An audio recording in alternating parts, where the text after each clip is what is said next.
मुख्य उद्देश्य आपके माध्यम से पूरे महाराजगंज कंस्टिट्यूंसी के लोग दे रहे हैं, लेकिन हम प्रॉपर एकमा विधानसभा के लोगों के आपके माध्यम से आह्वान करना चाहेंगे।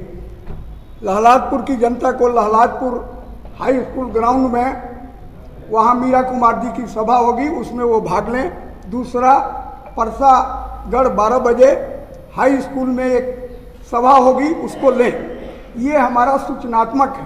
और जहाँ तक कार्यालय भी यही होगा, आपकी भी जानकारी के लिए और आपके माध्यम से अपने जनता जनार्दन के। इसके अलावा मुझे कहना है 13 तारीख को मोदी जी का यहाँ पे छपरा में रैली है, उसके पहले एक दिन पहले और मीरा जी का भी यहाँ पे रैली होने वाला है। तो ये तो नेचुरल है, सभी को आज़ादी है।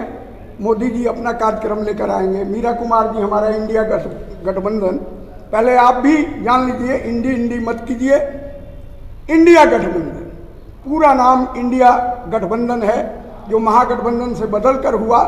तो इसमें कोई हमारी टकराव नहीं है, एक जगह कोई सभा नहीं है, वो छपरा में आएंगे। हमारी भी आज़ादी है, उनकी भी आज़ादी है, इसमें कोई विशेष बात। महाराजगंज लोकसभा की जनता से क्या अपील कीजिएगा? अपील हमारी है, पूरे देश में जो हमारी अपील है, हमने अपना इंडिया गठबंधन और कांग्रेस का कार्ड इशू किया है, उसको देखते हुए, और अब तो लड़ाई क्लियर हो चुकी है। तीसरे चरण बीतने के बाद पूरे देश में हम बढ़त में हैं, इसमें कोई दो मत नहीं है। महाराजगंज को भी कहेंगे कि उस बढ़त को और बढ़ाएं और उसमें शामिल हो जाए। क्या आकाश कुमार सिंह इस बार हैट्रिक मारने वाले प्रत्याशी को रोक पाएंगे? निश्चित रोकेंगे। मैं उन चीज़ों को नहीं ख्याल करता हूं, लेकिन उन्हें पहला गौरव है कि हमारा समुच्चय राजपूत वोट है। आपके सामने बैठे हुए हैं ओम प्रकाश सिंह, श्री राम बहादुर सिंह के भाई, सुग्रीव सिंह जो कांग्रेस के अध्यक्ष हैं, वो भी राजपूत जाति से ही आते हैं। आप पार्टी के भूपेंद्र बाबू भी राजपूत जाति से ही आते हैं।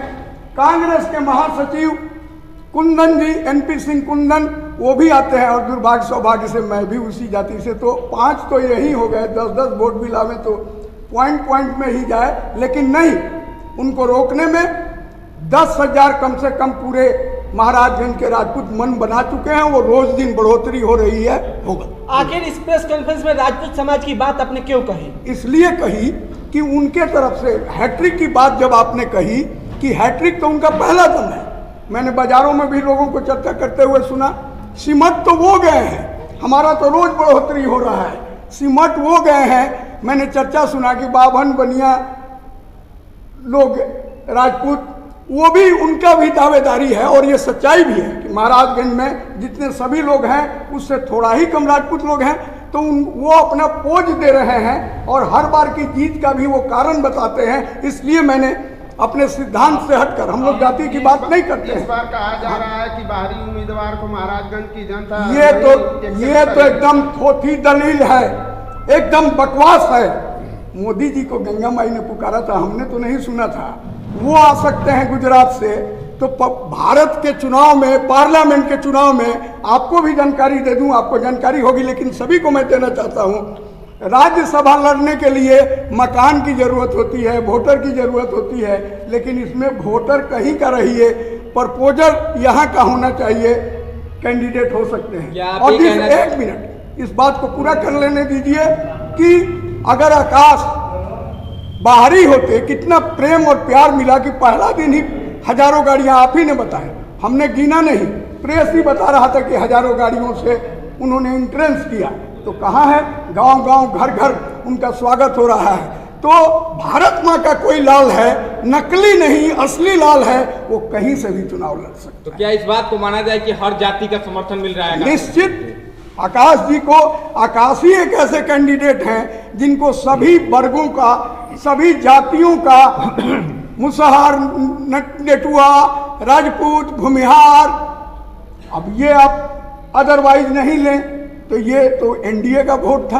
आकाश जी के आने से, आकाश की क्वालिटी है कि उसने a big chunk of the vote NDA converted in himself, उन्होंने अपना किया। अच्छा, मीरा कुमार जी के आगमन से आपको क्या लगता है प्रभाव पड़ेगा इस क्षेत्र में? अरे मीरा कुमार जी बाबूजी कहे जाते थे, कोई जाति का हो। ये तो बाद के दिनों में जातीय और सांप्रदायिक लोगों ने जिस तरह से अखिलेश के मंदिर प्रवेश के बाद मंदिर धोने का काम किया, सबसे पहले संपूर्णानंद जी का मूर्ति बाबूजी के ही माला पहनाने से धोने का काम हुआ। लेकिन बाबूजी बाबूजी थे, सभी के बाबूजी थे, किसी एक जात के नहीं, चमार के नहीं, राजपूत हो कि ब्राह्मण हो, सभी उनको बाबूजी कहते थे। और बाबूजी की बेटी है मीरा कुमार, लोकसभा की अध्यक्ष रही हुई है। ये सारी बात है, निश्चित प्रभाव पड़ेगा, आम लोगों पर पड़ेगा। महाराजगंज की धरती, जो कि चंद्रशेखर जी भी आके यहाँ से चुनाव लड़े और जीते और जाके प्रधानमंत्री भी बने, क्या इस बार इतिहास दोहरा पाएंगे? निश्चित, ये भी जीतेंगे तो दो मंत्री, दो एमपी मिलेंगे और दो मंत्री मिलेंगे, बाप भी बनेंगे अखिलेश सिंह जी, और ये भी मंत्री बनेंगे। हो सकता है कि वो कैबिनेट बने तो ये राज्य बने, ये मिलेगा। और यही मैं कह दूं कि यहाँ की परंपरा रही है, मेरे चाचा राम बहादुर चा ने रामदेव सिंह को जिताने का काम किया, और मैंने भी इस धरती पर चाचा को हरा के गिरजा चाची को एमपी बनाने का काम किया। तो ये कोई बात नहीं है कि किसी के नाम पर एक ठप्पा लगा हुआ है, रजिस्टर्ड नहीं है। इसलिए फिर आप सबको धन्यवाद देते हुए मैं कहूँगा कि आप भी मत बनाइए और बातों को ले जाइए कि ये लड़ाई कहीं जात पात नहीं, किसी जात पात पर नहीं, हाथ छाप पर यहाँ मोहर लोग लगाएं। और जो बढ़ रही है रोज, जिसका खौफनाक मंजर आप देख रहे हैं कि पगला के वो बोल रहे हैं कि भाई टेम्पू का, इस डिजिटल जमाने में वो टेम्पू से रुपया जा रहा है। जो श्री गणेशाय नमः की तरह राहुल जी का भाषण शुरू होता है अडानी अंबानी कि मैं तो 2000 से ही बोल रहा हूँ कि ये आएंगे तो अडानी अंबानी और पूंजीपति घराने आएंगे, उनको वो कह रहे हैं कि उनके आदमी हैं। तो पागलपन तो शुरू है। ऐसे भी 70-75 पार कर गए हैं। हिंदू का पुरनिया पगला जाता है, हिंदू वही है, पगला गए। तो 12 तारीख को 11 बजे लालातपुर हाई स्कूल का मैदान जो है उसमें मीटिंग होगी मीरा कुमार की, और दूसरी मीटिंग 12 तारीख को ही परसागर उच्च विद्यालय के मैदान में 12 बजे से होगी।